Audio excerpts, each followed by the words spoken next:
Alors, le numérique en Moselle, c'est devenu un enjeu stratégique parce que, comme l'a dit Jean Poulaillon de l'UE 57, notre territoire a besoin de se réinventer face aux frontières luxembourgeoises, où la fiscalité n'est pas la même, face aux frontières allemandes, où ils ont d'autres problèmes, mais où ils sont plus compétitifs sur pas mal d'industries qui étaient auparavant chez nous, face aux Belges qui sont plus créatifs, donc on a besoin de se réinventer. Alors on a décidé de développer le numérique, mais en fait je pense que c'est pas le numérique qu'on développe, c'est la formation qu'on développe chez nous. On a un territoire très fort sur les formations du numérique, et ces formations correspondent aux métiers de demain. C'est pour ça que je pense qu'on a un beau territoire et qu'on a besoin de le développer. Alors, on parlait de changement de paradigme, justement, comment se passe cette nouvelle génération, cette mutation au numérique? Alors, on a eu 5 grandes ruptures finalement qui se sont un peu opérées, mais qu'on n'a pas vu venir. Une rupture écologique, on en parle actuellement avec la hausse du diesel, où on commence à consommer des ressources non renouvelables sur Terre et on va être bientôt 10 milliards, horizon 2050. Il y a une rupture technologique puisqu'aujourd'hui on fait tout d'un téléphone et qu'une entreprise aujourd'hui c'est un piéton dans la rue finalement. Et puis on a une rupture sociologique, notamment dans les entreprises où l'entreprise en silo a explosé. Maintenant on assiste à des associations de freelance qui concurrencent des grandes entreprises ou d'artisans, etc. On a une rupture bien entendu économique puisque le capitalisme est mort, vive le nouveau capitalisme. Le taylorisme en fait a disparu, le fordisme a disparu et on est sur des ersatz de nouveau capitalisme qui se développe avec la financiarisation de cette économie digitale finalement.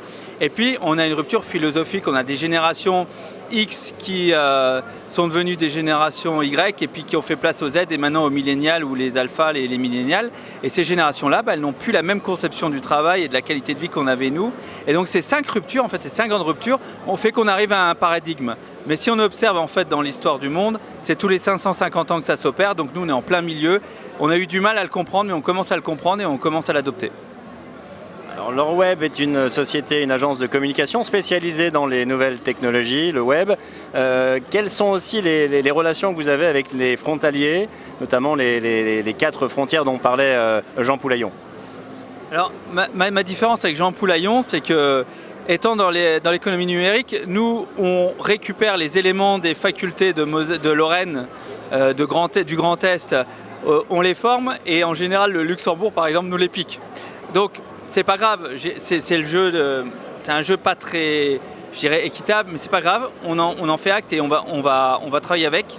Et donc on a décidé, nous, par exemple, à Lorweb, de créer des locaux avec une qualité de vie, c'est ce que je vous expliquais avec les générations alpha et les millénials, plutôt que de se battre sur le salaire, etc., alors qu'on a un taux de charge plus important, on va se battre sur les conditions de travail. Donc nous, dans le nouveau siège Palo Alto de Lorweb, on a un boulodrome, on a une piscine où on fait de l'aquabiking, on a une salle de sport, on a un baby-foot, on a un bar, et on essaie de travailler quand même un petit peu, mais ça crée une bonne ambiance de travail qui fait que les gens ont envie de rester chez nous et de mettre leur savoir-faire au service de nos clients. Voilà.